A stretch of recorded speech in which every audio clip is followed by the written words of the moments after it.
여보 또 왔어. 어머님 뭐 하자는 거예요? 왜 또 왔어요? 아, 이 노인네가 몇 번을 말을 해야 돼? 오지 말라니까. 난 엄마 얼굴만 보면 너무 힘들다니까. 힘드니까 오지 말라고 몇 번을 말해. 민호야, 이게 무슨 소리야? 내가 35년 동안 뼈 빠지게 모은 아파트 세 채야. 왜 이리 엄마한테 모질게 하니? 제가 소리치자 며느리 지연이 싸늘하게 내뱉었습니다. 어머님 왜 말귀를 못 알아먹어요? 진짜 고집도 세시네. 어머님이 이미 주신 거잖아요. 등기 보시라고요. 줄 때는 언제고 이제 와서 왜 이러세요? 진짜 몇 번째예요? 이 집은 저희 명이에요. 빨리 나가세요. 며느리 지연이는 문 앞에서 독하게 저를 쏘아붙였습니다. 어머님 계속 이러시면 손녀 얼굴도 앞으로 못 봐요. 두 번 다시 오지 마요. 저는 71세 김순자입니다. 불과 몇 달 전까지만 해도 저는 강남의 아파트 세 채, 150억 원 자산을 가지고 있었습니다. 그 아파트 하나하나는 제 땀과 눈물로 쌓아 올린 인생의 증거였습니다. 하지만 지금은 인천 외곽고시원 퀴퀴한 2평방에서 이 이야기를 털어놓고 있습니다. 주머니엔 10만 원, 이게 제 전 재산이에요. 강남 사모님이 고시원 신세가 됐다는 게 믿어지시나요? 저는 거울 앞에서 혼잣말로 중얼거립니다. 민호, 지연이 너희들은 정말 사람을 잘못 건드렸다. 이 고통을 고스란히 갚아줄게. 가족에게 배신당하는 기분이 어떤지 아시나요? 저는 오히려 차분해졌습니다. 엄청난 좌절에도 포기하지 않고 어떻게 대응해 가는지 여러분 꼭 끝까지 지켜봐 주세요. 그리고 여러분들도 저처럼 대응해 주세요. 버릇없는 자식이나 며느리에게 당했을 때 어떻게 해야 하는지 공유될 수 있도록 구독과 좋아요로 널리 이 이야기를 퍼뜨려 주세요. 그럼 지금부터 제가 겪은 이야기를 시작합니다. 구독은 무료입니다. 젊은 시절 남편과 재개발 땅을 사들이며 꿈을 키웠습니다. 남편이 세상을 떠난 뒤 홀로 민호를 키우며 아들, 너만 잘 살면 된다고 다짐했습니다. 민호가 지연을 데려왔을 때 아들, 든든한 짝을 만났구나라며 가슴이 뿌듯했습니다. 지연은 마케팅 전문가로 말솜씨가 번드르하고 눈치도 빨랐습니다. 그들의 효도는 정말 눈물겨웠습니다. 지연은 매주 어머님, 이 목도리 어때요? 라며 선물을 챙겨왔고 제가 폐렴으로 병원에 입원했을 때 밤새 곁을 지키며 어머님, 꼭 나으셔야 해요. 라며 눈물을 흘리기도 했습니다. 한 번은 다리가 아파 걷기 힘들 때 지연이 휠체어를 준비해 속초 여행을 데려갔습니다. 민호와 지연이 번갈아 휠체어를 끌며 지극정성으로 돌봐주었습니다. 해변에서 따뜻한 음식도 먹고 가족 사진을 찍으며 어머님, 오래오래 행복해야 해요. 라던 모습은 누가 봐도 효도의 끝판왕이었습니다. 저는 제 며느리는 천사라고 굳게 믿었습니다. 주말이면 지연이 어머님, 젊은 시절 얘기 좀 들려주세요. 라며 옛 사진을 꺼내 추억을 나눴습니다. 어머님, 이 사진 속 모습 정말 멋지세요. 라며 제 어깨를 감싸던 지연. 민호는 몇 년 전부터 운영하던 스타트업 얘기를 꺼내며 엄마, 제 회사 엄청나게 성장하고 있어요. 라고 자랑했습니다. 저녁 식사 때마다 민호가 이제 곧 글로벌 시장을 뚫을 거예요. 라고 했고 지연이는 맞장구 쳤습니다. 어머님, 지금 투자하시면 원금의 20배는 그냥 벌어요. 저희가 대표니까 이렇게 투자도 할 수 있는 거예요. 다른 사람한테는 말도 하지도 않아요. 가족이니까 이렇게 하라고 하는 거예요. 처음엔 거절했습니다. 내 재산은 내가 지킨다며 손사래를 쳤죠. 하지만 그들은 포기하지 않았습니다. 매일 저녁 지연이 어머님, 이건 평생 한 번 올까 말까 한 기회예요. 라며 조르고 민호는 엄마, 제 회사 진짜 크게 성공할 거야. 믿어줘요. 라며 진지하게 설득했습니다. 속초 여행에서도 휠체어를 끌며 어머님 투자하시면 예진이 미래도 보장돼요. 라며 세뇌하듯 반복했습니다. 그들의 지극정성과 크게 성공한다는 말이 머릿속을 파고들었습니다. 결국 마음이 흔들렸고 아들 부부를 믿어보자며 결심했습니다. 아파트 한 채 50억 원을 민호 명의로 넘겼습니다. 나머지 두 채도 매도해서 100억 원은 그들의 무조건 성공할 스타트업에 몽땅 투자했습니다. 초반에는 매일 아침 통장에 이자가 들어왔어요. 이자를 보며 내 인생 잘 살아왔다고 뿌듯해했습니다. 지연이 어머님, 저희 스타트업이 곧 유니콘이 될 거예요. 라 말할 때 가슴이 벅찼습니다. 그 애들 효도는 정말 지극정성이었어요. 생일이면 손편지에 사진 앨범까지 챙겨주고 어머님 늘 건강하시고 행복하세요. 하며 웃어주던 모습이 아직도 생생합니다. 허리가 아프다고 하면 지연이가 어머님, 제가 지압법 배웠어요. 하면서 제 허리를 꼭꼭 눌러주기도 했고요. 민호는 늘 말했죠. 엄마 걱정하지 마세요. 제가 엄마 재산 몇 배로 불려드릴게요. 이젠 제가 효도할 차례예요. 그렇게 믿었죠. 어머님, 예진이 대학 갈 때까지 오래오래 살아주셔야 해요. 하며 눈시울을 붉히던 지연의 얼굴에 저는 정말 감사했어요. 내 며느리는 천사구나 그렇게 생각했습니다. 하지만 어느 순간부터 민호 얼굴이 달라졌어요. 말수도 줄고 눈빛도 자주 흔들리고 저녁을 먹으러 가도 수저만 만지작거리다 말고 한숨만 쉬더라고요. 그러더니 하루는 전화를 걸어왔어요. 엄마 오늘 저녁에 잠깐 시간 되세요? 그 목소리가 이상하게 들렸어요. 그래서 그날 저녁 조용히 민호네 집으로 갔습니다. 문을 열고 들어서니 분위기가 심상치 않았습니다. 거실에 앉은 민호와 지연, 두 사람 다 눈이 빨개져 있었고 민호는 아예 고개를 들지도 못하고 있더라고요. 제가 앉자마자 민호가 입을 뗐습니다. 떨리는 목소리였어요. 엄마, 정말 죄송해요. 진짜 죄송해요. 그러더니 갑자기 두 손으로 얼굴을 감싸고 우는 겁니다. 참았던 감정이 무너진 것처럼. 그 모습을 보니 저도 가슴이 덜컥 내려앉았어요. 무슨 말이 나올지 짐작도 안 갔습니다. 민호는 울먹이며 말했어요. 저희 회사 완전히 망했습니다. 투자받은 돈도 다 날렸고 엄마가 투자하신 돈도 전부 없어졌어요. 그 말을 듣는 순간 귀가 멍멍해졌어요. 아무 말도 할 수가 없었습니다. 그런데 그 뒤에 나온 말이 더 충격이었어요. 엄마 집도 명의가 제 이름으로 돼 있잖아요. 채권자들이 그 집까지 정리하라고 해서. 엄마가 살고 계신 그 집도 팔아야 될 것 같아요. 진짜 너무 죄송해요. 죽고 싶어요, 정말. 지연이 옆에서 눈물을 닦으며 말했어요. 어머님, 민호 씨가 요즘 밥도 못 먹고 잠도 못 자고 하루하루가 너무 괴로워해요. 너무 죄송스러워서 어머님 얼굴만 봐도 숨이 막힌대요. 어머님께 이렇게 말하는 저희가 얼마나 미운지 알아요. 근데 정말 이젠 어머님도 집에서 나가주셔야 할 것 같아요. 그 자리에 앉아서 저는 아무 말도 못했습니다. 말이 나오지 않았어요. 그냥 막막했어요. 그저 감당이 안 됐던 거겠죠.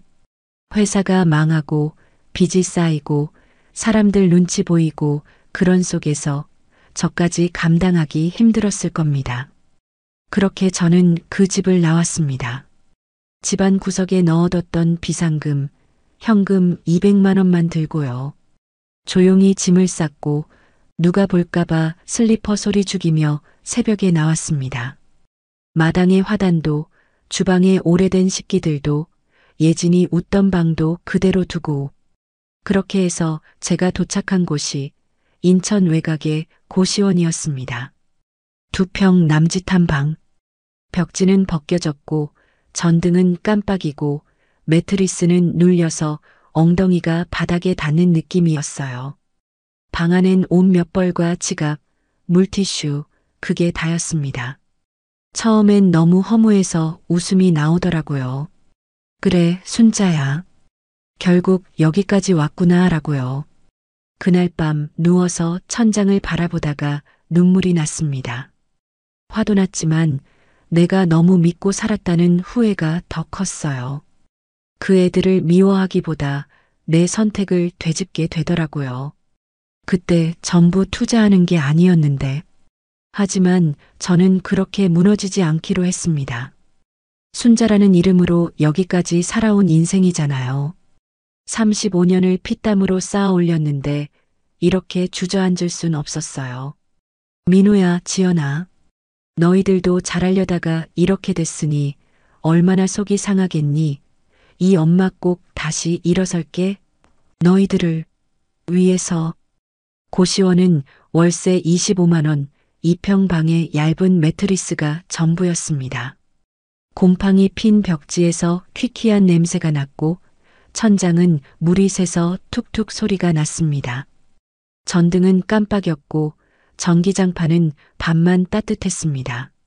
창문은 열리지 않았고 밤이면 복도에서 술주정 소리가 잠을 방해했습니다. 철제 책상은 삐걱댔고 낡은 옷 두 벌과 깨진 빗이 제 전 재산이었습니다. 150억 아파트에서 2평 고시원이라니. 자주하며 웃었습니다. 공용 화장실은 끔찍했습니다. 변기물은 내려가지 않았고 샤워기는 찬물만 나왔습니다. 20초 샤워하고 덜덜 떨며 방으로 뛰어왔습니다. 공용 주방은 녹슨 전자레인지, 라면 부스러기, 끈적한 싱크대뿐이었습니다. 세탁기는 동전 1,000원, 빨래는 방에서 말렸습니다. 젖은 옷 냄새로 방은 더 퀴퀴해졌습니다. 옆방엔 25쯤 되어 보이는 취업준비생 청년이 살고 있었는데 낮엔 조용하더니 밤만 되면 노트북 자판을 두드리는 소리가 끊이질 않았고 가끔은 됐어, 제발 좀 중얼거리는 소리가 들리기도 해서 잠결에 몇 번 놀란 적이 있었습니다. 새벽 한두 시쯤 되면 갑자기 헛기침이나 한숨소리가 벽을 타고 전해졌고 귀마개를 껴도 뭐가 들리는 건지 머릿속이 더 시끄럽더라고요.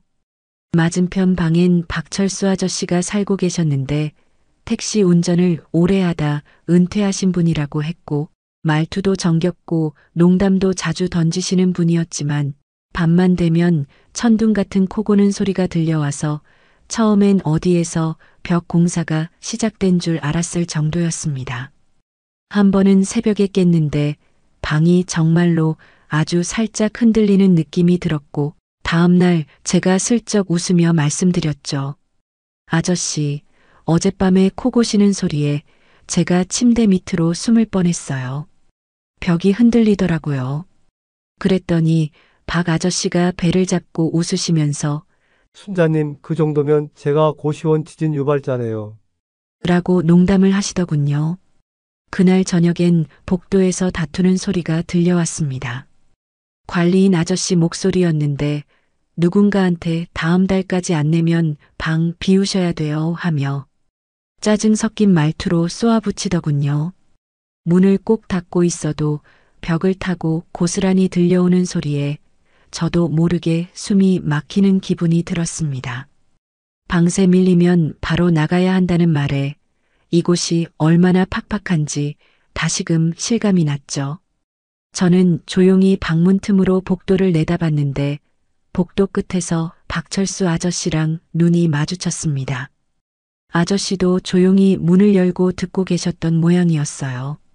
저를 보더니 고개를 살짝 끄덕이며 중얼거리듯 말했습니다. 순자님, 여기서 말 한마디 발자국 소리 하나도 조심해야 합니다. 라고 농담을 했습니다. 저도 피식 웃었지만 그 말이 괜히 가슴에 박히더라고요. 여기선 누구도 편한 사람이 없고 누구도 오래 있을 곳이 아니구나 그런 생각이 들었습니다. 하루 끼니는 편의점 김밥 하나로 때웠습니다. 제일 저렴한 2,000원짜리 참치김밥이었는데 그걸 손에 들고 방 안에서 천천히 먹는 게 유일한 여유 같았죠. 밥 먹으면서도 창밖을 멍하니 보다가 그냥 웃음이 나올 때도 있었습니다. 내가 한때 강남의 아파트가 새 채였는데 지금은 고시원에서 김밥 하나로 하루를 버티는구나. 그렇게 혼잣말을 하곤 했습니다. 며칠에 한 번은 폐지 줍는 아르바이트를 나갔습니다. 리어카 끌고 동네를 도는 게 쉽진 않았지만 한 번 돌고 오면 몇천 원은 벌 수 있었고 그 돈으로 라면이나 빵을 사서 다음 끼니를 준비했죠. 어떤 날은 강남 근처까지 나가게 됐는데 폐지 수레를 밀며 번쩍거리는 유리 건물들을 지나갈 때마다 예전에 제가 살던 동네, 제가 발로 땅을 밟았던 아스팔트 위를 다시 이렇게 지나간다는 게 참 기묘하게 느껴졌습니다. 내가 저기 주인이었는데 속으로 그렇게 생각했지만 이젠 아무 의미도 없는 말이었습니다. 그렇게 하루하루를 보내던 어느 날 괜히 민호 걱정이 밀려오더군요. 지난 통화 이후로 연락도 없고 어찌 지내는지 궁금해서 조심스럽게 전화를 걸었습니다. 신호음이 한참 울리더니 받질 않더라고요. 그냥 끊으려는 순간 갑자기 소리가 연결됐습니다. 민호야? 하고 조심스럽게 불러봤지만 대답이 없었습니다. 그러다 들려온 익숙한 목소리, 지연이었죠. 웃고 있더라고요. 아니 진짜 어머님은 어떻게 그렇게 아무 의심도 없이 다 넘기시냐. 진짜 웃기긴 웃겨. 우리가 유니콘 만든다니까 진짜 있는 거 없는 거 다 주시더라니까. 그 순간 심장이 철렁 내려앉았습니다. 민호의 목소리도 들렸습니다. 낮고 조용한 톤으로 그래도 좀 미안하긴 해. 엄마가 우리 믿고 그랬는데. 그러자 지연이 단호하게 말했습니다. 민호 씨 정신 차려. 애들 교육비가 얼만데요. 지금 그런 말 할 때 아니에요. 어머님은 그냥 옛날 사람이에요. 노인네들은 그냥 고시원에 살아도 하나도 안 불편해요. 그래도 어머님 덕분에 이렇게 호의호식하게 됐네. 그치 여보? 어차피 받을 유산 빨리 받은 거지 뭐. 여보 전혀 신경 쓰지 마. 다 사셔. 그 말을 듣고 저는 한참을 핸드폰을 귀에 댄 채 아무 말도 하지 못했습니다. 손끝이 얼어붙은 것처럼 차가워졌고 입술이 바싹 말랐습니다. 핸드폰을 천천히 내려놓고 그냥 가만히 벽만 바라봤어요. 지금 들은 게 진짜인가 싶었습니다. 민호와 지연이가 처음부터 알고 있었던 거구나. 나를 속이고 웃고 그러면서도 아무렇지 않게 밥을 먹고 잠을 잤다는 거구나. 그제서야 비로소 저는 모든 걸 이해했습니다. 그 아이들이 망한 게 아니라 저를 망하게 한 거였어요. 속초에서 휠체어 밀어주던 그 손길, 지압해주던 손, 병실에서 눈물 흘리던 얼굴 전부 연극이었구나. 내가 모자란 게 아니었고, 내가 순진해서가 아니라 그 아이들이 처음부터 그럴 생각이었던 거구나. 그날 밤 저는 매트리스 위에 조용히 앉아 창밖을 오래 바라봤습니다. 밤하늘에 별이 하나도 없었고 커튼이 바람에 흔들리는 소리만 들렸습니다. 마음이 비어 있었어요. 속이 아니라 온몸이. 그런데 그 비어있음 속에서 아주 천천히 무언가가 차오르기 시작했습니다. 따뜻하지도 부드럽지도 않은 감정이었습니다. 날카롭고 차갑고 흔들림 없는 의지 같은 것이었습니다. 그제야 또렷하게 다짐했어요. 이대로 무너지진 않겠다. 이제부터는 내가 똑똑히 기억하고 반드시 돌려받는다. 그날 밤 통화 녹음을 듣고 나서 저는 멍하니 벽을 바라봤습니다. 그 애들이 그런 말을 했다는 것보다 저는 사실 처음부터 알고 있었습니다. 지연이가 민호 회사에 이름만 올려놓고 10년 넘게 월 800만 원씩 가져갔다는 것도 알고 있었고, 민호가 저를 설득할 때마다 속이 뻔히 들여다보인다는 것도 어렴풋이 느끼고 있었습니다. 다만 그걸 마음으로 부정하고 싶었던 거죠. 자식이니까, 가족이니까. 그리고 제가 그렇게 믿고 싶어서였을 겁니다. 며칠을 아무 말 없이 지냈습니다. 밥을 먹어도 맛을 못 느끼겠고 고시원 좁은 방 안은 점점 더 답답해졌습니다. 밤에는 잠이 오질 않았고 새벽마다 창문도 열리지 않는 방 안에서 머릿속은 복잡하게 돌아갔습니다. 그런데도 이상하게도 눈물은 안 났어요. 한 방울도. 그저 아주 차가운 각성이 찾아온 느낌이었습니다. 이대로는 안 되겠다. 나답지 않다. 나는 무너지는 사람이 아니잖아. 그렇게 마음을 다잡으니 문득 떠오른 이름이 있었습니다. 장미옥. 미옥이는 예전에 제가 부동산 중개업을 하던 시절 현장에서 밥 굶으며 함께 뛰던 후배였습니다. 머리도 좋고 눈치도 빠르고 의리까지 있어서 제가 예뻐했던 친구였죠. 제가 밥도 사 먹이고 계약서 쓰는 법 가르쳐주고 땅 보는 눈 알려줬던 그 시절이 떠올랐습니다. 마지막 연락은 아마 10년쯤 전이었을 겁니다. 요즘엔 강남 부동산계에서 꽤 영향력 있는 사람으로 컸다는 소문을 들었지만 직접 연락해 본 적은 없었습니다. 그런데 지금 이 순간 누구라도 손을 잡아야겠다 싶은 마음이 들었고 조심스레 핸드폰을 꺼냈습니다. 미호가 나 순자야. 김순자. 떨리는 목소리로 말하자 잠시 정적이 흘렀고 이내 수화기 너머에서 터져나오는 울음 섞인 목소리가 들렸습니다. 언니? 진짜 언니세요? 언니 왜 지금까지 연락 안 하셨어요? 언니 지금 어디 계세요? 그렇게 몇 마디가 오가고 미옥이는 바로 택시를 타고 저를 찾아왔습니다. 고시원 앞 좁은 골목에 서서 저를 끌어안고 한참을 울었습니다. 저는 조용히 제 얘기를 하나하나 꺼내놓았습니다.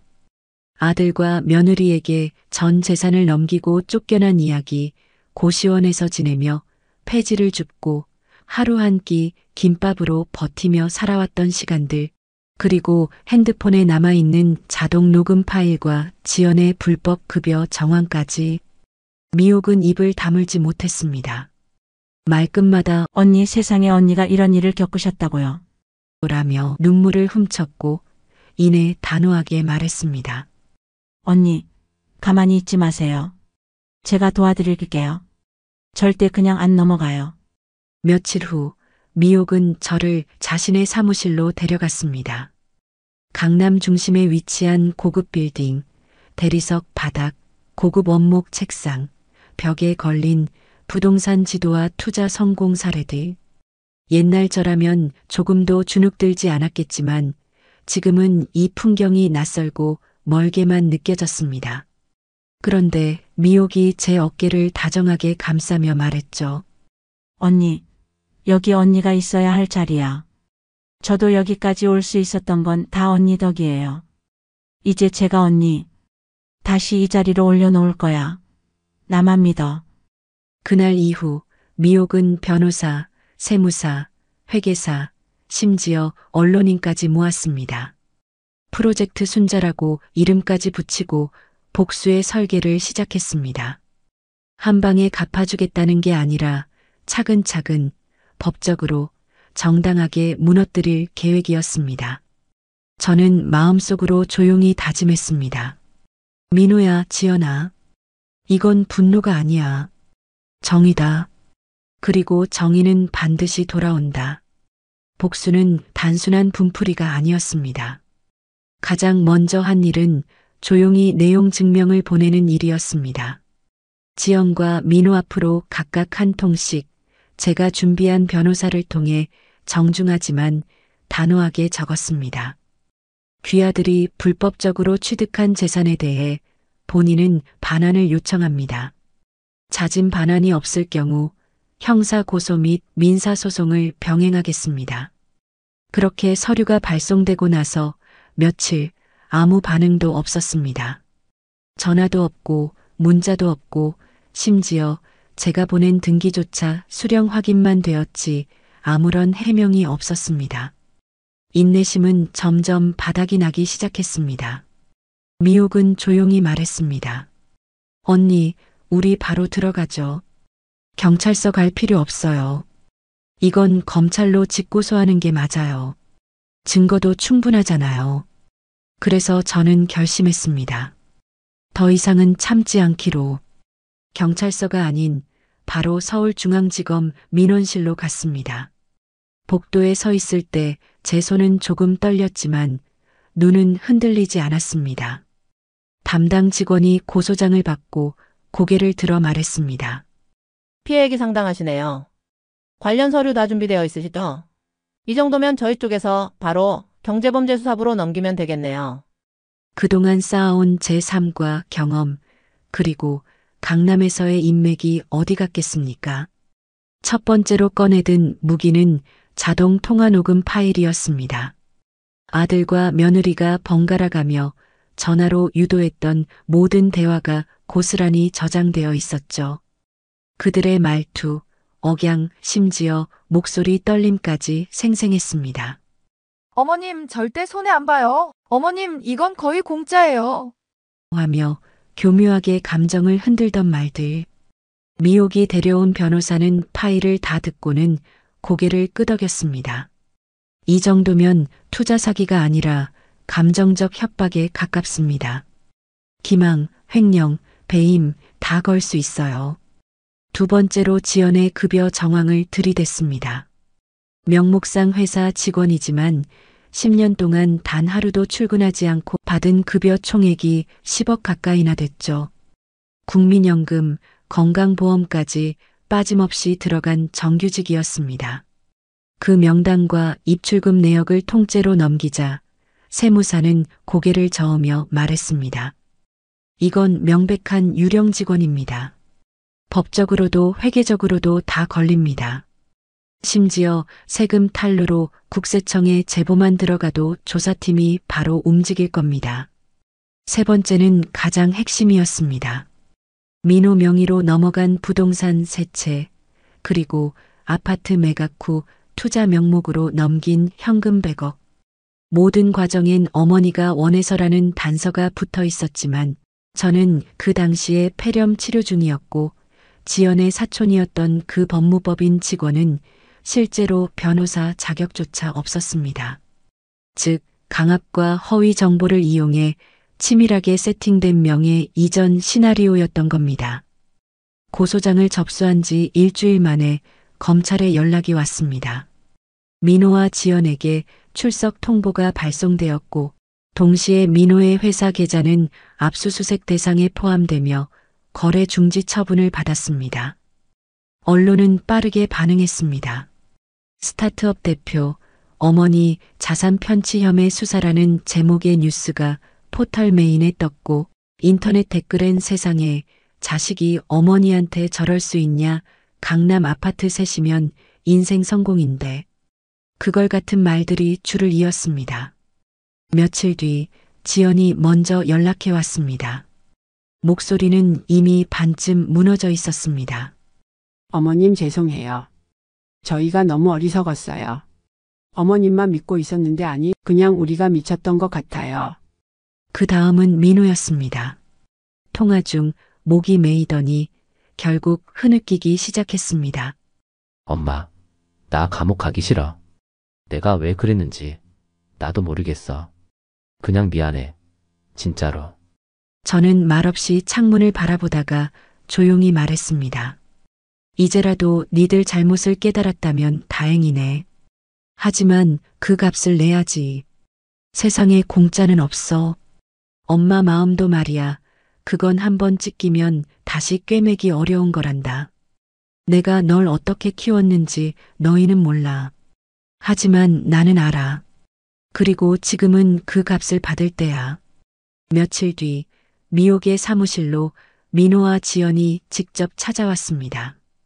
그날따라 날씨는 찬바람이 유난히 세게 불었고 그들이 문을 열고 들어오는 순간 사무실 공기조차 무거워졌습니다. 둘 다 초췌한 얼굴, 말라붙은 입술, 손톱은 뜯겨 있었고 옷차림은 몇 날 며칠을 방황한 사람처럼 너덜너덜했습니다. 미옥은 차가운 눈으로 그들을 맞이했습니다. 그녀의 말 한마디 없이 저는 회의실 한가운데에 앉아 있었고 두 사람은 문을 닫자마자 조용히 그 자리에 무릎을 꿇었습니다. 민호는 아무 말도 하지 못하고 떨리는 입술로 바닥만 바라보다가 이내 참지 못한 듯 울음을 터뜨렸습니다. 엄마, 정말 미안해. 나 정말 왜 그랬는지 모르겠어. 그땐 어리석었어. 용서해 주세요. 지연은 민호의 옆에서 흐느끼며 조용히 말했습니다. 어머님 죄송합니다. 저희가 어머님 마음을 너무 모르고 그 사랑을 이용한 거예요. 저희 너무 후회하고 있어요. 하루하루가 지옥이에요. 저는 그들을 말없이 바라봤습니다. 옛날 어린 시절 민호가 잘못하고 울면서 제 무릎에 안기던 모습이 겹쳐졌고 지연이 처음 인사하러 와서 사근사근하게 제게 웃으며 인사하던 얼굴이 떠올랐습니다. 하지만 지금 그들의 눈빛은 두려움과 후회의 그림자로 덮여 있었고 그저 용서를 구하는 죄인의 모습이었습니다. 지금이라도 니들이 뉘우쳐서 다행이다. 하지만 고통 없이 끝나진 않아. 내 인생 35년을 그렇게 무너뜨려 놓고 하루 사과로 덮을 수 있을 거라 생각하지 말아라.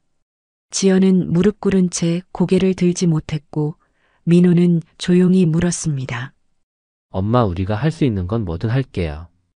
돌려드릴게. 집도 통장도 주식도 다. 어머님이 원하시는 대로 다 할게요. 그러니까 한 번만 용서해 주세요.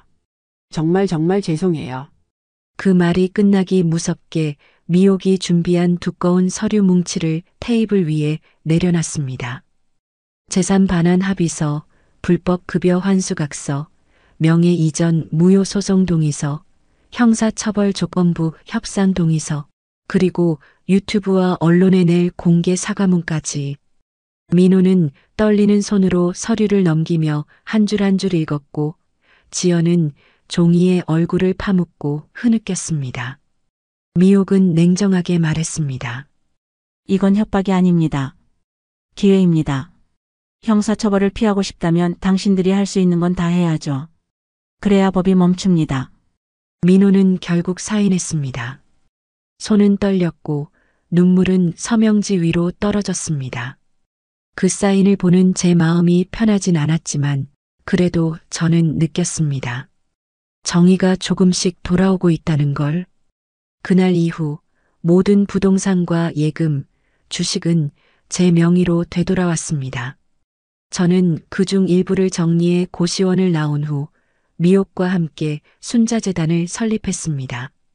혼자 사는 어르신들, 자식에게 버림받은 분들, 사기를 당한 피해자들을 위한 법률 지원과 임시 주거 공간, 의료 연계까지 포함된 종합사회지원재단이었습니다.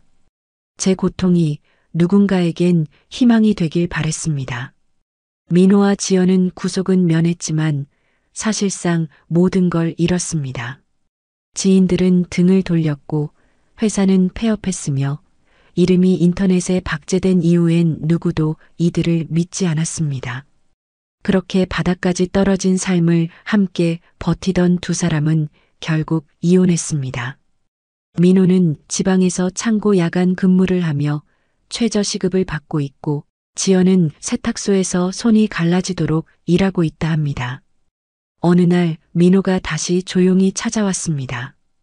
깍듯하게 인사하며 문 앞에서 망설이는 그의 눈빛은 예전과 많이 달라져 있었습니다. 저는 조용히 차 한 잔을 내주고 말없이 마주 앉았습니다. 민호는 봉투 하나를 꺼내 놓았습니다. 엄마, 이건 1,000만 원이에요. 제가 어렵게 모은 돈입니다. 생활비라도 좀. 죄송해요. 아직도 사죄할 수 있는 자격이 있는지도 모르겠지만. 저는 천천히 봉투를 열고 돈을 확인한 뒤 말없이 서랍에 넣었습니다. 그리고 그를 바라보며 조용히 말했죠. 그래, 이건 받을게. 내 마음으로 생각하고. 하지만 민호야, 너 하나는 확실히 알고 있어야 해. 내가 죽고 나면 내 재산은 전부 순자재단으로 간다. 너한텐 한 푼도 안 남겨. 어떠한 기대도 하지 마.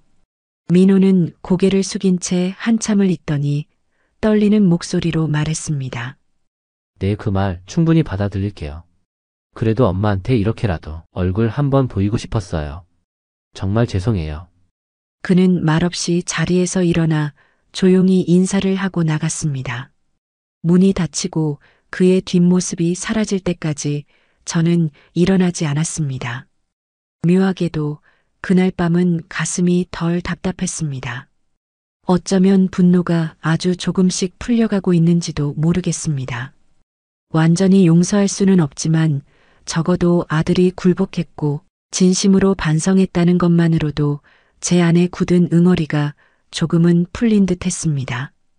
너한테 남겨줄 건 없지만 이제라도 다시 사람답게 살려 한다면 그 모습은 지켜볼게. 그렇게 속으로 중얼이며 저는 천천히 차 한 잔을 우려냈습니다. 예진이 아직 어린 손녀의 얼굴이 떠올랐습니다. 비록 직접 찾아오진 않았지만 그 아이는 아무 잘못이 없는 아이였죠. 앞으로도 아이가 살아갈 세상이 너무 차갑지만은 않기를 바라는 마음은 여전합니다. 제가 가진 재산의 일부는 아들과 손녀가 궁핍하지 않고 상처받지 않고 자라날 수 있도록 조금씩 지원하며 지켜볼 생각입니다. 지금은 아니더라도 아주 조금씩 천천히라도요. 그것이 어쩌면 제가 마지막으로 가족에게 할 수 있는 일이겠지요. 이 이야기가 누군가의 마음에 작은 울림이 되기를 바랍니다. 때로는 사랑이 가장 깊은 곳에서 배신으로 다가오기도 하지만 그 배신도 결국 정의 앞에서는 무너질 수밖에 없습니다. 저처럼 속고 버려졌던 분들이 계신다면 이 이야기가 용기가 되셨으면 좋겠습니다. 저 김순자의 인생 이야기를 끝까지 들어주셔서 정말 감사합니다. 여러분의 구독과 좋아요, 알림 설정은 이 이야기를 더 많은 분들과 나눌 수 있게 만드는 큰 힘이 됩니다. 앞으로도 진심 담긴 이야기, 사람 냄새 나는 이야기로 찾아뵙겠습니다. 감사합니다.